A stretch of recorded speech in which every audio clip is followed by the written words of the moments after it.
अस्सलाम वालेकुम students. Second order circuits हम डिस्कस कर रहे थे और सेकंड ऑर्डर सर्किट्स में आरएलसी सीरीज़ और RLC parallel circuits for source free हमने डिस्कशन में ले आए थे अपनी।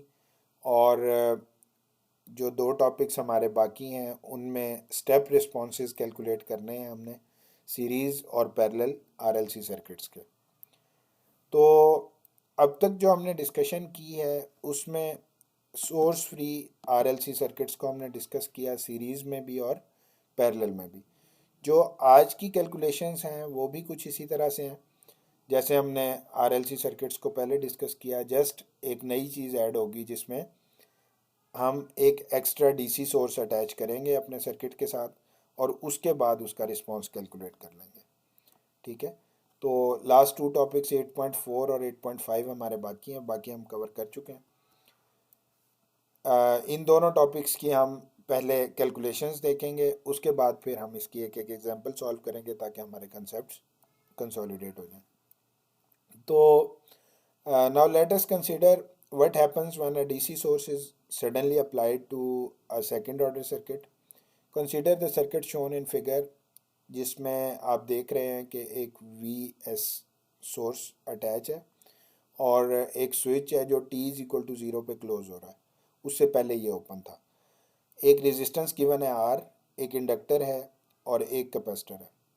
और जो इस सर्किट से क्योंकि सीरीज़ में सारे कंपोनेंट्स कनेक्टेड हैं, करंट जो फ्लो कर रहा है वो आई फ्लो कर रहा है और जो वोल्टेज है अक्रॉस कैपेसिटर वो वी है और अक्रॉस इंडक्टर जो वोल्टेज है वो L d i over D T calculate करते हैं हम, और जो रेजिस्टर के अक्रॉस वोल्टेज है वो V is equal to I R के फार्मूला से हम फाइंड आउट करते हैं। तो consider the circuit shown the switch closes at T is equal to zero. जब T is equal to zero पे ये क्लोज हुआ तो टी ग्रेटर देन ज़ीरो पे हमने रिस्पॉन्स कैलकुलेट करना है। ठीक है, तो टी ग्रेटर देन ज़ीरो पे हमने केवीएल अप्लाई किया, जिसको हमने सिंपल जो कैलकुलेशंस हमारी हैं वोल्टेज की, sum of all voltages in a close loop is equal to zero, वो फार्मूला हम अप्लाई करेंगे। तो इंडक्टर के अक्रॉस जो हमारी वोल्टेज होगी वो होगी एल डी आई और d t plus r i plus v is equal to v source. ठीक है, वी एस। अब यहाँ पे जो करंट हमारा इस सर्किट में से फ्लो कर रहा है वो आई है, और आई किसके अक्रॉस है? कैपेसिटर के अक्रॉस भी वही है, इंडक्टर के अक्रॉस भी वही है और रेजिस्टर के अक्रॉस भी वही है। हम आई की वैल्यू कंसिडर करते हैं c D we over D t. इस इक्वेशन को अगर हम अपनी मेन इक्वेशन में केवीएल वाली इक्वेशन में प्लेस करें तो l d c D we over D t, ये डेरिवेटिव और ये डेरिवेटिव ये स्क्वायर हो जाएगा, तो d v square d square v हो जाएगा ओवर डी टी स्क्वायर हो जाएगा, और यहाँ पे सी एल आ जाएगा। इसी तरह ये जो वैल्यू है ये R C D we over D T हो जाएगी, plus V as it is आ जाएगा, V S as it is आ जाएगा। अब डेरिवेटिव के साथ सी और एल मल्टीप्लाई हो रहा था, हम सारी इक्वेशन को सी और एल से डिवाइड कर देंगे।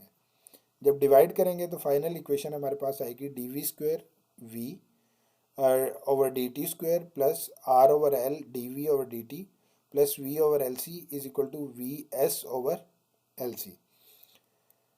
अब ये वही इक्वेशन आ गई जो हमने सोर्स फ्री के केस में कैलकुलेट की थी वैल्यूज़, सिर्फ यहाँ पे चेंज क्या है, ये वोल्टेज सोर्स एक एक्स्ट्रा ऐड हो गया साथ।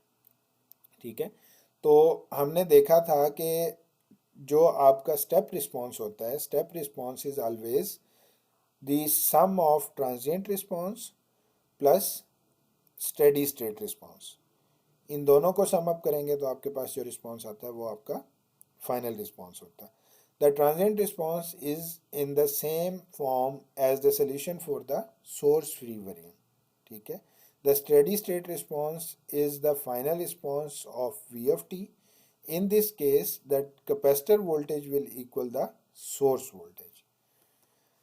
तो the complete solutions of three conditions, अब आपने अल्फ़ा की वैल्यू कैलकुलेट करनी है और ओमेगा नॉट की वैल्यू कैलकुलेट करनी है। वो वैल्यूज़ आप कैलकुलेट करोगे, अगर alpha greater than omega naught आ जाए तो कंडीशन आपकी ओवर डैम्प्ड वाली होती है, जिसमें आप v of t find out करने के लिए ये इक्वेशन यूज़ करते हैं। ये वही इक्वेशन है जो हमने सोर्स फ्री सर्किट में देखी थी, जस्ट ये source v of s add हुआ इसमें। इसी तरह अल्फ़ा अगर आपका इक्वल टू ओमेगा नॉट हो तो ये क्रिटिकली डैम्प्ड होगा, इक्वेशन ये वाली यूज़ करेंगे। अगर alpha less than omega not होगा तो अंडर डैम्प्ड होगा और इक्वेशन ये यूज़ करेंगे। A1 और A2 की वैल्यूज़ आप इनिशियल कंडीशंस अप्लाई करके फाइंड आउट करोगे, टी की वैल्यू को ज़ीरो प्लेस करके, एक दफ़ा सिंपल इक्वेशन में और एक दफ़ा उस इक्वेशन का डेरिवेटिव लेके। इसके बाद हम एग्जाम्पल पे चलते हैं, थोड़ा सा अपना कंसेप्ट मज़ीद क्लियर करते हैं। ये 24 वोल्ट्स का एक वोल्टेज सोर्स है, रेजिस्टेंस कनेक्टेड है, एक इंडक्टर कनेक्टेड है, उसके साथ एक 0.25 फेरेड का कैपेसिटर कनेक्टेड है और एक 1 ओम की रेजिस्टेंस है। स्विच क्या बता रहा है? स्विच बता रहा है कि ये टी लेस देन ज़ीरो पे कनेक्टेड था और t is equal to zero पे ये ओपन हुआ। इसी तरह आर यहाँ पे एक वेरिएबल है जिसकी वैल्यूज़ वेरी कर रही हैं 5, 4 और 1। इन तीनों वैल्यूज़ के लिए आपने v of t find out करना है, i of t find out करना है for t greater than zero के लिए। ठीक है, तो टी लेस देन ज़ीरो पे हम पहले इनिशियल कंडीशंस अपनी कैलकुलेट कर लेते हैं, जिसमें r is equal to 5 ohm है। तो जब ये स्विच यहाँ पे टी लेस देन ज़ीरो पे कनेक्ट था तो इस डीसी सोर्स की वजह से 1 हेनरी का जो इंडक्टर था ये आपका शॉर्ट सर्किट हो गया और जो कैपेसिटर था ये ओपन सर्किट हो गया। तो सर्किट आपके पास कुछ ये बचा, 24 volts which will be divided among R1 and R2। ठीक है, तो R1 इज़ 5 ओहम और R2 इज़ 1 ओहम। इन दोनों को सम अप करेंगे तो करंट हम फाइंड आउट कर सकते हैं, जो कि सेम करंट फ्लो कर रहा है इस सारे सर्किट में से। I of zero is equal to 24 divide by 6, तो ये 4 एम्पेयर आ गया। अब हम वोल्टेज कैलकुलेट करनी है हमने इस कैपेसिटर के अक्रॉस। ये वोल्टेज वही वोल्टेज होगी जो 1 ओहम के अक्रॉस होगी, क्योंकि ये दोनों आपस में पैरेलल में है। तो V of zero is equal to i zero r की वैल्यू 1 ओहम है और आई नॉट हम 4 एम्पेयर कैलकुलेट कर चुके हैं। V of zero is equal to 4 volts. जब ये इनिशियल कंडीशंस हमने फाइंड आउट कर ली, अब हमने टी ग्रेटर देन ज़ीरो पे चेक करना है कि हमारे सर्किट का क्या रिस्पॉन्स था। टी ग्रेटर देन ज़ीरो पे ये 1 ओहम का रजिस्टर जो है ये ख़त्म हो जाएगा, सिंपल आपके पास ये सर्किट बचेगा। इस सर्किट के लिए अल्फ़ा कैलकुलेट हम करते हैं सीरीज़ के केस में R/2L से, ओमेगा नॉट हम कैलकुलेट करते हैं 1/√LC से। ठीक है, तो ये दोनों वैल्यूज़ आ गई। 2.5 इज़ ग्रेटर देन 2, तो हमारी इक्वेशन कौन सी अप्लाई होगी? पहली इक्वेशन, ओवर डैम्प्ड वाली इक्वेशन। और इन दोनों वैल्यूज़ को यूज़ करके आप रूट्स फाइंड आउट करोगे S1 और S2, जो कि आएंगे -1 और -4। Because alpha is greater than omega naught, तो आप जो इक्वेशन यूज़ कर रहे हो उसको लिख लेंगे और यहाँ पे आप S1 और S2 की वैल्यूज़ को प्लेस कर दोगे। जैसे ही वैल्यूज़ प्लेस आपने की, VSS वो सोर्स था जो आपने यहाँ पे यूज़ किया, ये 24 एज इट इज़ आ जाएगा। उसके बाद जो इक्वेशन है वो आपकी ये इक्वेशन बनेगी। अब आपने इनिशियल कंडीशंस के थ्रू V ऑफ टी की वैल्यू फाइंड आउट करनी है, V ऑफ ज़ीरो। इस इक्वेशन में t को ज़ीरो प्लेस करेंगे, सिंपल। जब ज़ीरो प्लेस करेंगे ये V ऑफ ज़ीरो हो जाएगा is equal to 24 plus A1 E of zero plus A2 E minus 4 of zero. ये 1 हो जाएगा, ये भी 1 हो जाएगा, तो इक्वेशन बचेगी 4 is equal to 24 A1 plus A2। V of zero की वैल्यू हम ऊपर फाइंड आउट कर चुके हैं इनिशियल कंडीशंस के थ्रू 4 वोल्ट्स, तो ये इक्वेशन आ जाएगी। अब हमने क्या करना है? अब हमने आई ऑफ ज़ीरो फाइंड आउट करना है। तो कैपेसिटर के अक्रॉस जो करंट होती है that is CdV/dt। V of zero की वैल्यू आप कैलकुलेट कर चुके हो, यहाँ पे प्लेस करोगे और dV ऑफ ज़ीरो/dt, C को इस तरफ ले आएंगे, ये 4 डिवाइड बाय C हो जाएगा। सी की वैल्यू गिवन है, तो ये 16 आ जाएगा आपके पास I of zero, D we zero over D T की वैल्यू जो है। अब आपने क्या करना है, जो इक्वेशन आपने, ये इक्वेशन जो थी 8.7.1, इसको डेरिवेट करना है। डेरिवेटिव लेंगे तो इक्वेशन कुछ इस तरह से आंसर आएगा इसका। अब इसमें टी की वैल्यू को अगेन ज़ीरो प्लेस करना है, d we zero over D t find out करने के लिए। ठीक है, तो अगेन ज़ीरो प्लेस करेंगे तो इक्वेशन आएगी -a1 is -4a2 is equal to d we zero over D t, आपने 16 फाइंड आउट किया हुआ था पहले, तो ये आ जाएगी। अब ये दो इक्वेशंस आ गई, एक ये आ गई 8.7.2 और एक आ गई 8.7.4। इन दोनों को आपने सॉल्व करना है साइमल्टेनियसली, और फाइनल इक्वेशन के जो आंसर आएगा a1 और a2 वो कुछ इस तरह से आ जाएंगे। इन आंसर्स को आपने अगेन, जो आपने ये इक्वेशन थी 8.7.1, इसमें आपने प्लेस करना, तो फाइनल आंसर आपका कुछ इस तरह से आ जाएगा। अब आपने देखना, since the inductor and capacitor are in series for t greater than 0, the inductor current is same as the capacitor current, क्योंकि सीरीज में है तो इंडक्टर और कैपेसिटर का करंट सेम होगा। v ऑफ t आपने फाइंड आउट कर लिया, अब आपने i of t find out करना है। तो i ऑफ t के लिए आपकी जो इक्वेशन आएगी वो आएगी 4/3, ठीक है, a2 की इक्वेशन जो है 4e minus t minus e minus 4t, ठीक है। D we over D T की इक्वेशन ये जो आपने फाइंड आउट की थी, इसको यहाँ पे प्लेस किया सिंपल, और t की वैल्यू को ज़ीरो प्लेस कर दिया, ठीक है। जब t की ज़ीरो प्लेस करेंगे, आई ऑफ ज़ीरो आपने 4 एम्पेयर फाइंड आउट किया हुआ है पहले, तो इसको कैलकुलेट करने के बाद आप फाइनल आंसर निकाल सकते हैं, ठीक है। और फिर आपने दूसरे केस को लेना है R is equal to 4 ohm को, फिर आपने तीसरे केस को लेना है R is equal to 1 ohm को। तो पहले केस में आप ये इक्वेशन यूज़ कर रहे हो, दूसरे केस में क्योंकि alpha is equal to omega naught है तो ये वाला केस यूज़ होगा, तीसरे केस में alpha less than omega naught है तो ये वाला केस यूज़ होगा। बाकी कैलकुलेशंस आपकी तीनों केसेस में सेम रहेंगी। आप v ऑफ ज़ीरो और i ऑफ ज़ीरो की वैल्यूज़ कैलकुलेट कर लोगे, v ऑफ t और i ऑफ t की वैल्यूज़ कैलकुलेट कर लोगे।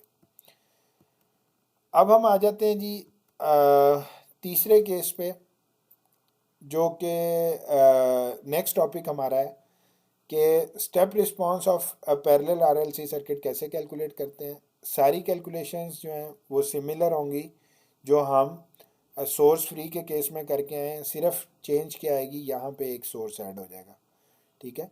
अब हमने देखा है कि ये एक सर्किट गिवन है जिसमें अगेन बताया हुआ है t इज इक्वल टू 0 पे ये ओपन हो रहा है, उससे पहले ये क्लोज था, और R, L और C ये तीनों पैरेलल में कनेक्टेड हैं। L के अक्रॉस करंट आपने फाइंड आउट करनी है I, और C के अक्रॉस आपने V फाइंड आउट करना। तो वहाँ पे हमने KVL अप्लाई किया था, यहाँ पे हम करंट के लिए, वोल्टेज डिवाइड हो रहा है तो करंट के लिए हम KCL अप्लाई करेंगे। KCL में जो रेजिस्टर के अक्रॉस करंट होगा वो V ओवर R होगा, ठीक है। जो इंडक्टर के अक्रॉस करंट होगा वो I होगा, जो कैपेसिटर के अक्रॉस करंट होगा वो C d we over D t से फाइंड आउट होता है, और ये सोर्स जो है वो ये वाला आ गया। तो KCL defines that current entering is equal to current leaving. तो यहाँ पे 3 करंट्स लीव कर रहे हैं और एक करंट एंटर हो रहा है, ठीक है। वहाँ पे हमने इस इक्वेशन में जो करंट की वैल्यू थी वो हमने l d we over D T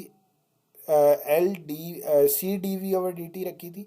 यहाँ पे हम वोल्टेज की value l d i over D t consider करेंगे। इसको आप इस इक्वेशन में v की जगह पे प्लेस करेंगे तो सॉर्ट होके जो इक्वेशन आपके पास फाइनल आएगी वो d square of i over D t square plus 1 over r C d i over D t plus i over l c is equal to i s over l c, ये equation आ जाएगी। इस equation में आपने again जो हमारा यहाँ पे current की फॉर्म में जो हम स्टेप रिस्पांस कैलकुलेट करेंगे, that will be sum of transient response plus steady state response, ठीक है। तो 3 इक्वेशंस आएंगी अगेन करंट की भी। आई ऑफ टी की ये इक्वेशन भी आएगी ओवर डैम्प्ड के केस में, आई ऑफ टी की सेकेंड इक्वेशन आएगी क्रिटिकली डैम्प्ड के केस में, और आई ऑफ टी की तीसरी इक्वेशन आएगी अंडर डैम्प्ड के केस में। तो alpha greater than zero omega naught, alpha is equal to omega naught, alpha less than omega naught. तो ये तीन इक्वेशन आ जाएंगी। अगेन A1 और A2 की वैल्यूज़ को बिल्कुल उसी तरह से फाइंड आउट करेंगे जैसे हम पहले करते हैं, initial conditions I of zero और DI ऑफ ज़ीरो और DT अप्लाई करके। ठीक है, तो ये प्रॉब्लम गिवन है जिसमें सारा डाटा आपको इस सर्किट में गिवन है, इसको आपने एनालाइज करना है और I ऑफ टी और IR of t find find out करना है at T is equal to t greater than zero पे। ठीक है, तो टी लेस देन ज़ीरो पे ये आपका ओपन सर्किट था, मींस कि ये सर्किट नहीं था, सिंपल आपका ये सर्किट था जिसमें ये 30U-T वोल्ट्स का सोर्स जो है ये अप्लाई हो रहा था। ठीक है, तो इसके थ्रू आप इनिशियल कंडीशंस अप्लाई करोगे, V0 फाइंड आउट कर लोगे। ठीक है, इसी तरह से अल्फ़ा की value T greater than zero पे ओमेगा नॉट की वैल्यू फाइंड आउट कर लोगे। जब ये कंपेयर करेंगे, अगर तो ये ग्रेटर देन है तो ये वाली इक्वेशन यूज़ करेंगे। S1 और S2 दोनों रूट्स फाइंड आउट करेंगे, रूट्स की वैल्यूज़ आ जाएंगी -11.9 और -0.5। तो इन वैल्यूज़ को आप इस इक्वेशन में प्लेस कर दोगे। ठीक है, IS की वैल्यू 4 एम्पेयर आपको गिवन है, वो एज इट इज़ आ जाएगी और बाकी कैलकुलेशंस आप अप्लाई करके T is equal to zero, I of zero और D I of zero over DT, उसके लिए आप डेरिवेटिव लोगे और फाइंड आउट करके आप फाइनल IRT भी कैलकुलेट कर लोगे, I ऑफ टी भी कैलकुलेट कर लोगे। That's it for this lecture. Thank you.